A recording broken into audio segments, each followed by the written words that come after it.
در 27 سال صاحب‌اقتداری کشورمان 2 سال اخیر مردم مملکت را پوره با برق تامین نموده در حجم قریب 3 میلیارد کیلووات ساعت نیروی برق صادرات کردیم. خیلی چیکار کنیم؟ دست سکسیه سوید نیست از زمستان برق یامتر خونه بیرون داخل نکرد.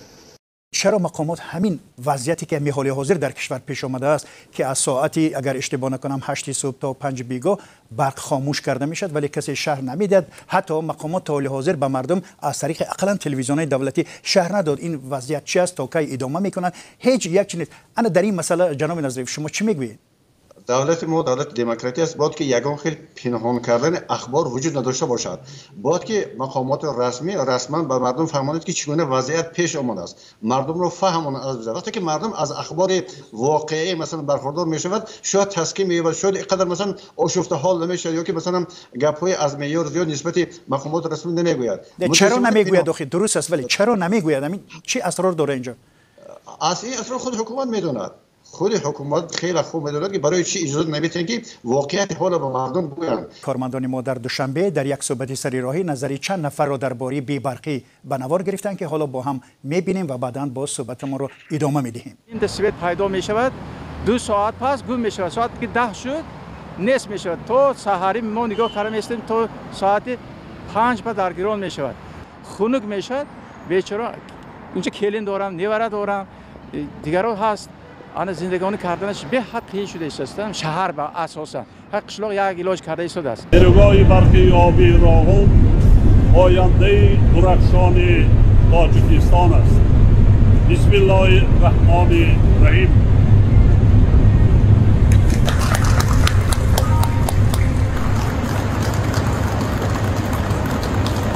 بسم الله الرحمن الرحیم.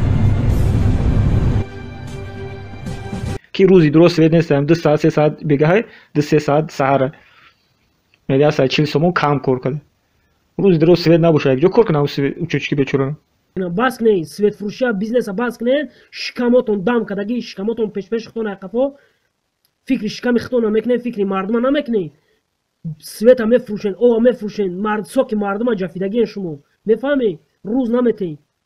ببینید حاضر در همین صحبت در برابر وضع بی‌برقی کشور شما گفتید که باید مسئولان شرکت برق تاجیک به مردم وضع پیش آمده را شرح دهند ولی در حال حاضر آنها خاموش هستند. اما سوالی دیگر پیش میاد که چرا پارلمان تاجیک خاموش است و این دپوتات‌ها وکیلان پارلمانی که امروز در کرسی پارلمانی نشستند همون انتخاب شده های همون مردمی هستند که حالا در اطراف و دهات اینجاها اذیت کشیده شدند. نظر شما چی است؟ باید پارلمانش رو چیکار باید کند؟ متاسفانه نهادهای انتخاباتی تاجیکستان شما خوب میدونید مثلا ما هم یک وقت یک اظهارات پخش کردیم که این پارلمان مردمی نیست. اگر پارلمان مردم بشد در حال از پرابلم مردم آگاهی پیدا کرده در نزد حکومت مسئله گذاری میکرد که این پرابلم حل کرده شود ولی چون پارلمان مردمی نیست عموما پروا گمان میکنه مردم هم ندارن عموما پروای پرابلم های مردم هم ندارن.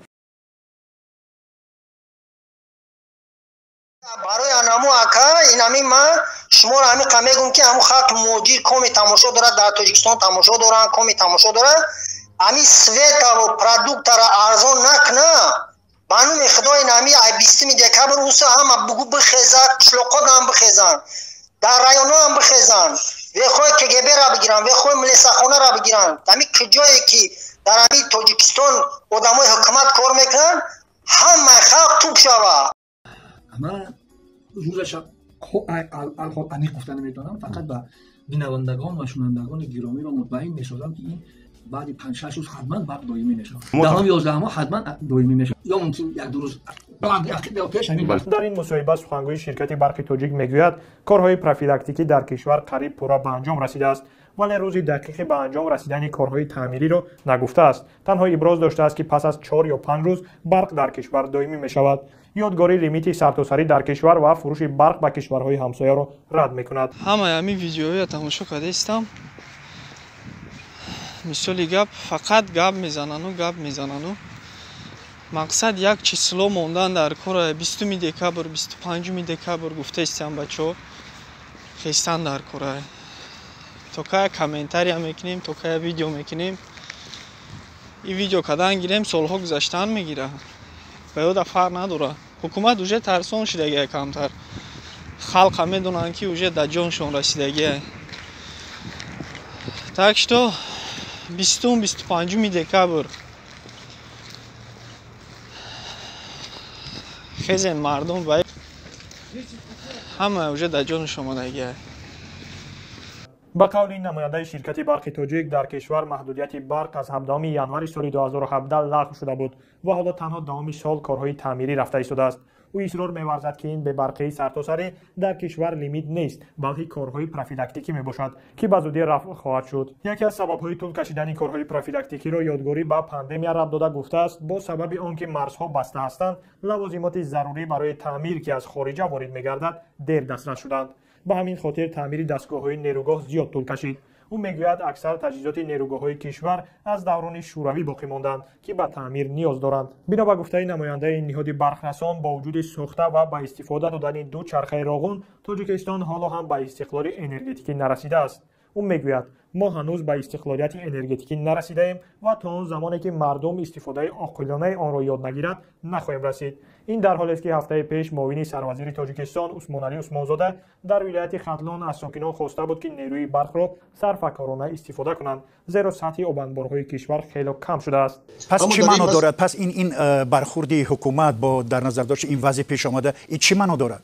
این مضمون آن رو که آنالیتیکایی که در حکومت هستند متخصصی نیستند آنها وضعیت رو درست تحلیل کردن نمیتوانند و پیشکی همین چیز رو به نقشه گرفتن نمیتوانند بنابراین همین امروز در فصل سر زمستون همین خیلی پرابلم روی کار آمد که در بیشتر مناطق‌های کشور نیروی برق نمیرسد مردم اذیت میشد در چنین حالت وقتی مردم برای ساعت‌های دراز و هفته‌ها بی برق ماندن مقامات تاجیکستان چیکار باید کنند از کشورهای همسایه برق خرند چی چاره باید جویند اینا چی میشود گفت جناب آریپوف شما چی میگویید من گمان میکنم که حال در وضعیت فعلی با حکومت تاجیکستان از کشورهای همسایه از جمله از ازبکستان نیروی برق گیرد خریداری کند برای اینکه پرابلم حل شود چون که وقتی که مثلا راهبر میخواد خودش در خانه گرم با تمام شرایط استقامت داشته باشد شهروندی عادی شخص است همین انسان است بنابراین راه من همین میخوام میگم باید حتما از کشورهای همسایه نیروی برق گرفته شود وقتی که سیستم تابستون روی کار میاد آب بر زیاد است